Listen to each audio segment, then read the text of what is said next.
Hello, नमस्कार।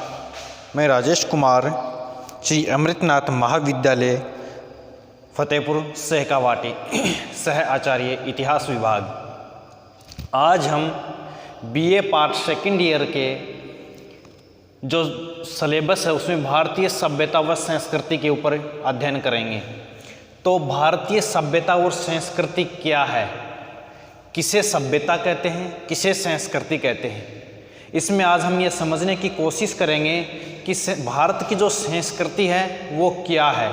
तो सबसे पहले अगर हम बात करते हैं संस्कृति की, तो भारतीय सभ्यता और संस्कृति विश्व की सबसे प्राचीन सभ्यता और संस्कृतियों में ये गिनी जाती है। और यही बात इसकी जो इस संस्कृति की जो प्राचीनता है, यही बात भारतीय संस्कृति को और संस्कृतियों की तुलना में भिन्न बताती है। ये अपनी समकालीन संस्कृतियों की तुलना में सबसे प्राचीन संस्कृति मानी जाती है। इस संस्कृति के ऊपर ये जो डॉक्टर सत्यकेतु विद्यालंकार हैं, डॉक्टर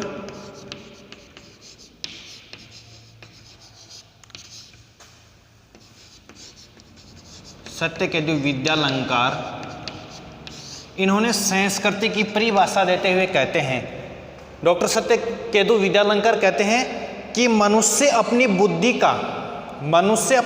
का प्रयोग कर विचार और कर्म के क्षेत्र में जो सीखता है, जो सर्जन करता है, वही संस्कृति कहलाती है। तो डॉक्टर सत्यकेतु विद्यालंकार का तो ये मानना है। इसके अलावा डॉक्टर रमाजी उपाध्याय, इनके अनुसार मनुष्य की जो सर्वश्रेष्ठ उपलब्धियां हैं वही संस्कृति कहलाती है। यानी संस्कृति है क्या, कि हम अपने जीवन में कौन सी उपलब्धियां प्राप्त कर रहे हैं, उसे डॉक्टर रमाजी उपाध्याय के अनुसार वही संस्कृति है। इस संबंध में दिनकर ने लिखा है, संस्कृति एक ऐसा गुण है, दिनकर महोदय हैं, वो संस्कृति की परिभाषा देते हुए लिखते हैं कि संस्कृति एक ऐसा गुण है जो हमारे जीवन में व्याप्त है।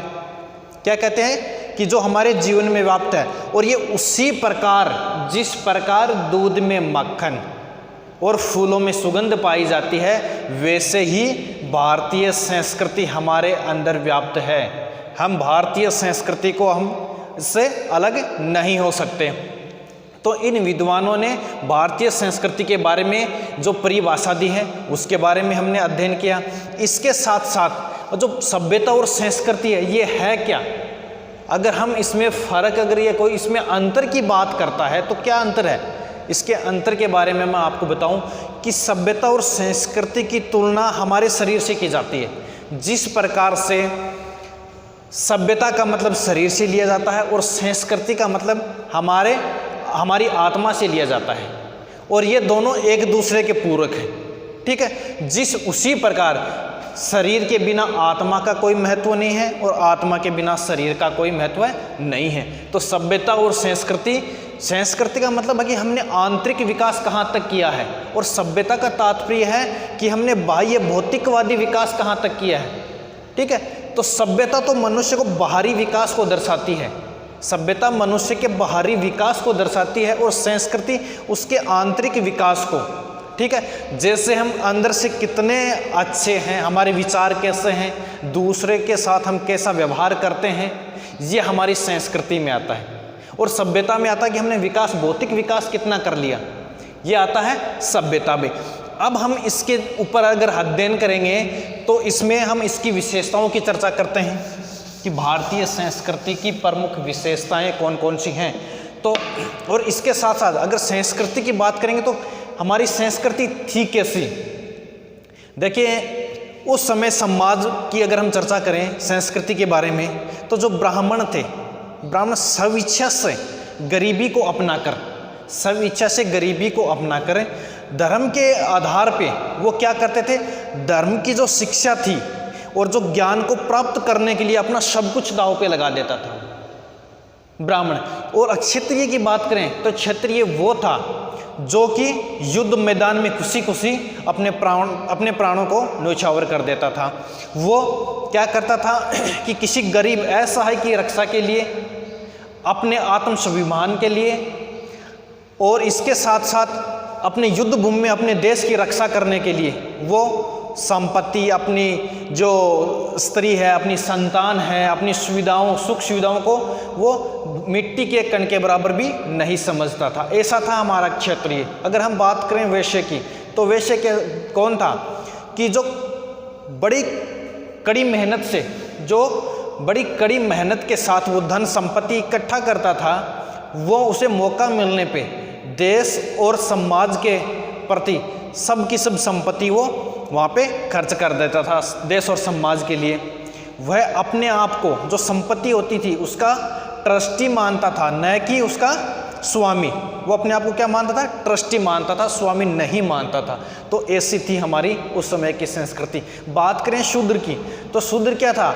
वो खुद अगर हीन होते हुए भी अपना उसका जो धर्म था, जो सेवा भाव का जो धर्म था, उसको खुशी खुशी वो पूरा करता था। तो ये उस समय की हमारी संस्कृति थी। अब हम इसके विशेषताओं के ऊपर चर्चा करते हैं। तो सबसे पहली इसकी विशेषता है प्राचीनता, यानी कि भारतीय संस्कृति विश्व की सबसे प्राचीन संस्कृति है। यह विश्व की जो सुमेर है, बेबीलोन है, इन सभ्यताओं से भी अधिक प्राचीन इसको माना गया है। और इसकी तिथि जाती है वर्तमान से 5000 साल पहले की। वर्तमान से 5000 साल पहले की जो इसकी प्राचीनता है वो जाती है। दूसरा आता है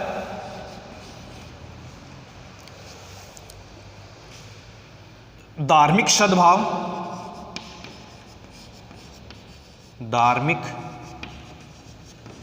सद्भाव व विचार अभिव्यक्ति की स्वतंत्रता, विचार अभिव्यक्ति की स्वतंत्रता। ठीक है कि यहाँ भारतीय संस्कृति क्या कहती है कि आप जो है वो धर्म के आधार पे स्वतंत्र हैं। यहाँ क्या क्या था? अशोक महान ने बौद्ध धर्म को स्वीकार करने के पश्चात भी, वो उस समय राजा था, सर्वोच्च था उस समय, उसने क्या किया कि बौद्ध धर्म को स्वीकार कर लिया, लेकिन उसने कभी भी बलपूर्वक किसी को भी बौद्ध धर्म को स्वीकार करने के लिए उसने विवश नहीं किया। उनका ये कहना था कि मनुष्य के दूसरे धर्म, जो दूसरे धर्म हैं उसके मानने वाले हैं, उसको सुनना चाहिए, उनके धार्मिक विचारों का आदर करना चाहिए। सभी लोगों का धर्म अच्छा होता है और वो इस दिशा में स्वतंत्र होते हैं। तो ये धार्मिक स्वतंत्रता और विचारों की अभिव्यक्ति की स्वतंत्रता, अपने विचारों को रखने की स्वतंत्रता भारतीय संस्कृति देती है। इसके अलावा अगर हम चर्चा करें आध्यात्मिकता,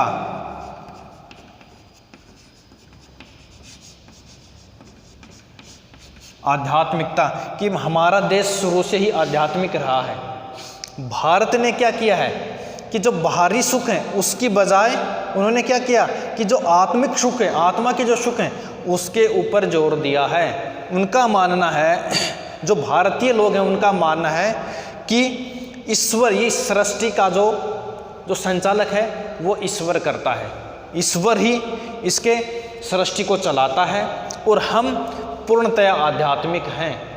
हम शरीर को नाशवान मानते हैं और आत्मा को अजर व अमर मानते हैं। तो ये हमारी जो प्रमुख थी वो आध्यात्मिकता हो गई। इसके साथ साथ अगर हम इसके आगे के बारे में अध्ययन करेंगे तो संस्कृति और सभ्यता की तुलना की बात आती है। तो इसमें हमें क्या करना पड़ेगा कि सभ्यता और संस्कृति की तुलना है क्या, किसे सभ्यता कहेंगे, किसे संस्कृति कहेंगे।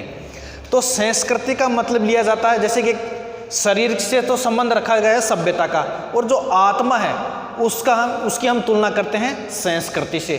कहने का मतलब यही है कि सभ्यता व्यक्ति के बाहरी विकास को दर्शाता है और संस्कृति मनुष्य के आंतरिक विकास को दर्शाता है। तो इन दोनों में आपको फर्क मालूम होना चाहिए।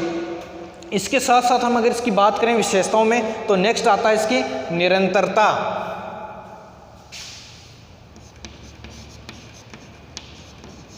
निरंतरता यानी भारतीय संस्कृति कई हजारों सालों से निरंतर चली आ रही है, इसमें कहीं कोई रुकावट नहीं हुई।